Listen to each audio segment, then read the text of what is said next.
President Aquino has signed into law the Toy and Games Safety Labeling Act of 2013.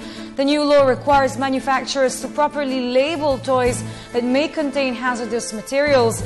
Deputy Presidential Spokesperson Abigail Valte said the President signed the new law last September 3.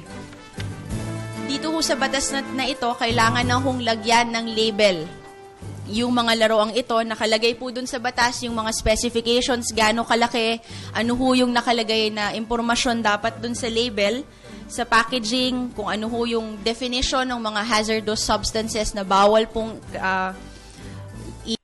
kalaman doon sa laruan, at ano ho yung mga penalty kapag nag-violate po ng batas na ito.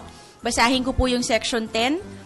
Any person who shall violate any provision of this act shall be subject to a fine of not less than 10,000 but not more than 50,000, or imprisonment of not less than 3 months but not more than 2 years, or both at the discretion of the court.